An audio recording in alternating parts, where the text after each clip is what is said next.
मतलब ये कोई ढकी छुपी बात तो है नहीं कि जब पीटीआई गवर्नमेंट में थी, इमरान खान साहब जब प्राइम मिनिस्टर थे तो काफ़ी करीब थे वो जनरल फैज़ हमीद साहब के साथ, और उनको काफ़ी हेल्प भी मिली थी उनसे। ये दूसरा ये कि misuse of authority and misuse of state resources, और उसमें एक और भी था कि उन्होंने किसी को, एक फ़र्द या अफराद को उन्होंने नुकसान भी पहुंचाया हो, उसका कुछ और भी हो सकता है रीज़न।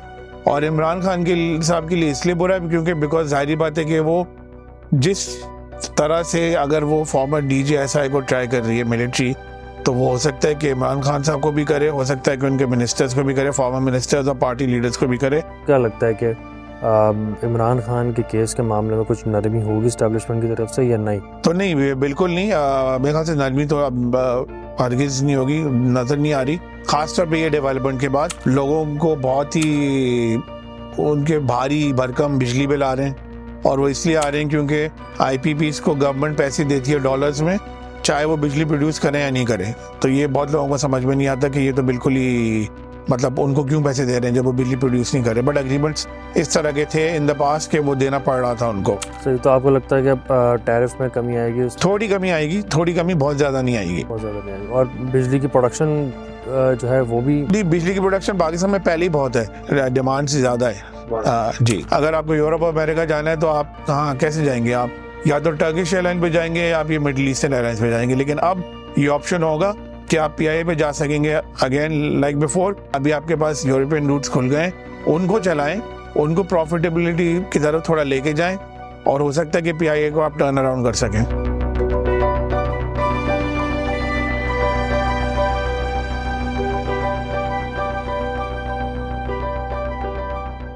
सलाम जी, मैं तैयब जजी, और आज के पॉडकास्ट जो विद उमर कुरैशी व्यू के नाम से हमारा ये पॉडकास्ट आता है, तो आज स्टार्ट करते हैं हम अपना पॉडकास्ट उमर कुरैशी साहब के साथ। अस्सलाम वालेकुम। वालेकुम सलाम। क्या हाल है आपके? बिल्कुल ठीक।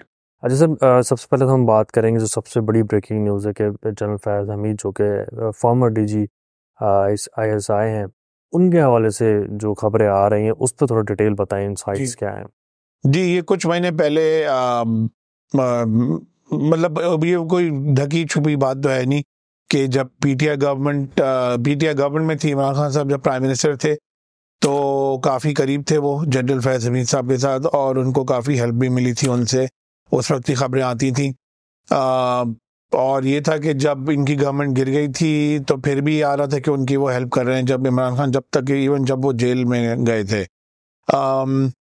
कल जो है ISPR ने एक प्रेस रिलीज ऑफिशियली फिर जारी किया, उसमें उन्होंने कंफर्म किया कि उनका कोर्ट मार्शल हो रहा है, वो अगस्त 12 से शुरू हो चुका है, और उन्होंने चार्जेस लिस्ट किए। 3-4 चार्जेस थे जो काफ़ी उनको देखना चाहिए गौर से, कि एक चार्ज है कि वो सियासी सरगर्मियों में हिस्सा ले रहे थे जो वो नहीं ले सकते एज ए रिटायर्ड ऑफिसर 5 साल की मुद्दत तक।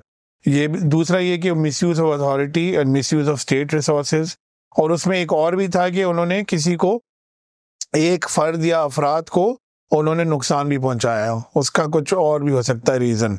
तो ये पहली बार हुआ है शायद पाकिस्तान की हिस्ट्री में कि फॉर्मर हेड ऑफ ISI और सीनियर जनरल को फौज खुद ही अकाउंटेबिलिटी के मद में ला रही है। तो ये एक तो बिल्कुल वेलकम किया जाना चाहिए, और दूसरा ये कि इसको एनालाइज करना चाहिए कि ये सिर्फ जनरल फैज़ के अब एक तरह से उनका ट्रायल नहीं होगा, ये इसका, जैसे आपने पूछा कि इमरान खान साहब के ऊपर भी काफ़ी इसके असरात आ सकते हैं, क्योंकि जो one of the main 4 charges जो उन पे है कि आप सियासी सरगर्मियों में हिस्सा ले रहे थे, तो वो अगेन जैसे मैंने कहा कि ढकी छुपी बात है नहीं, कि PTI से वो बहुत करीब थे और PTI को वो हेल्प कर रहे थे। और आज एक अंसार अब्बासी साहब जो रिपोर्टर है न्यूज़ के जंग ग्रुप के, उनकी भी स्टोरी है कि वो तकरीबन 50 पॉलिटिशियन से इन टच थे, मोस्ट ऑफ देम PTI।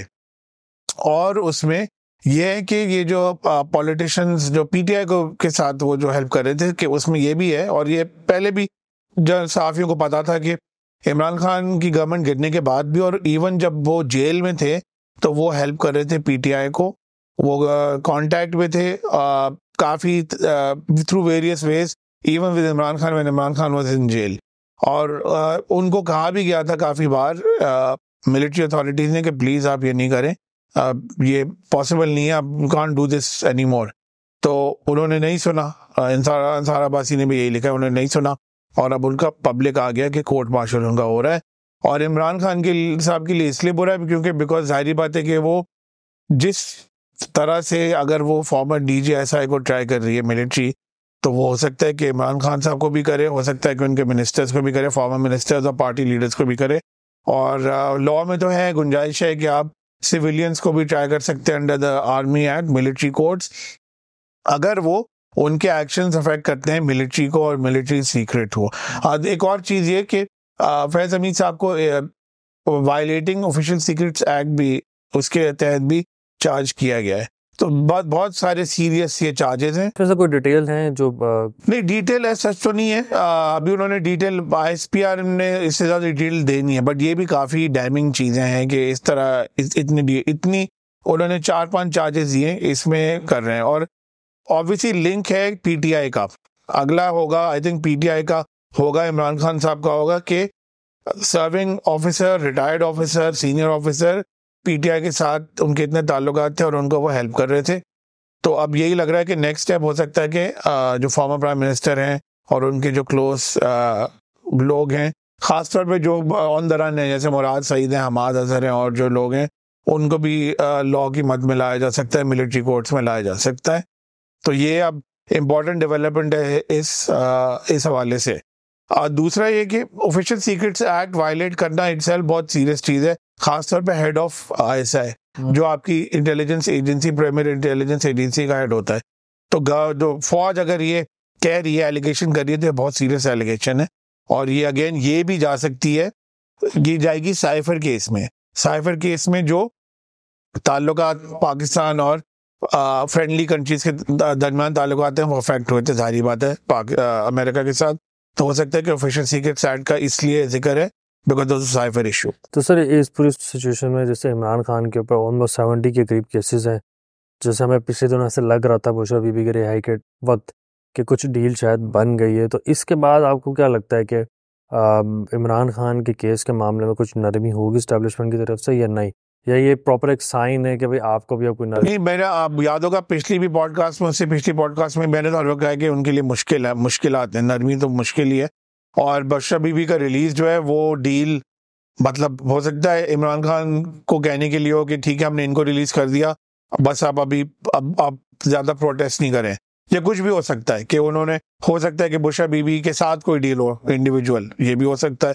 तो नहीं, बिल्कुल नहीं, मेरे ख्याल से नरमी तो अब हरगिज नहीं होगी, नजर नहीं आ रही, खासतौर पे ये डेवलपमेंट के बाद। बल्कि इफ एनीथिंग के वो लगेगा कि ये PTI के लिए और उनके लीडर के लिए अब तो बहुत सीरियस इशू ये हो गया है कि अब इनको भी मिलिट्री कोर्ट के अंडर लाया जा सकता है। ये भी बातें सुनने में आ रही हैं क्योंकि one of the charges of the against farmer ISI chief is के वो पॉलिटिकल एक्टिविटीज में हिस्सा ले रहे थे। जाहिर बात है पॉलिटिकल एक्टिविटीज में अगर हिस्सा ले रहे थे तो वो PTI के हवाले से ले रहे थे, और कोई पार्टी के हवाले से तो मुश्किल ही है कि वो ले रहे होंगे।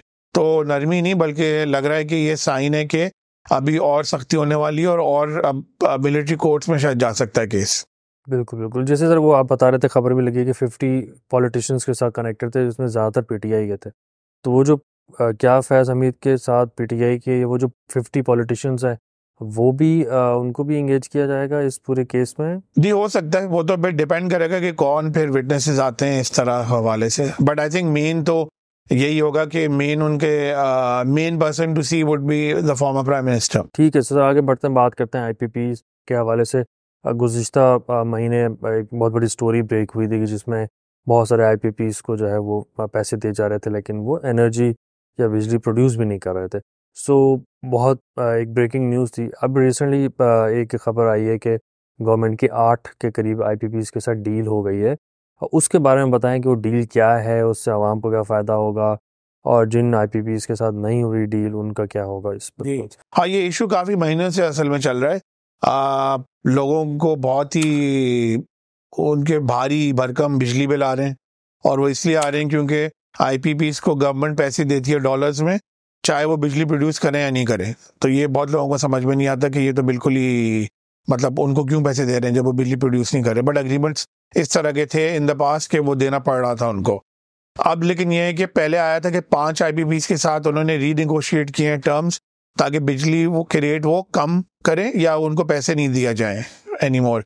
अब आया आज की खबर है, कल की खबर है, आज के अखबारों में आई थी कि 8 IPPs के साथ फेडरल कैबिनेट ने अप्रूवल दे दी कि उनके साथ रीनेगोशिएट किए जाएंगे एग्रीमेंट, और ज़्यादातरों के साथ वो पेमेंट जो उनकी होती थी कि वो अगर बिजली प्रोड्यूस नहीं करते थे तो वो बंद हो जाएंगी, और टैरिफ रेट भी शायद कम होंगे, तो बिजली बिलों के ऊपर थोड़ा सा असर आएगा, थोड़े से कम होंगे, बहुत कम नहीं होंगे, लेकिन ये वेलकम बात है। और ये सोचने की समझने की बात है कि ये इस तरह का क्यों हुआ, इस तरह के डील्स पाकिस्तान में क्यों हुए जिसमें आप कंपनी को, पावर प्रोड्यूसर को डॉलर में दे रहे हैं पेमेंट, चाहे वो प्रोड्यूस करे या नहीं करे।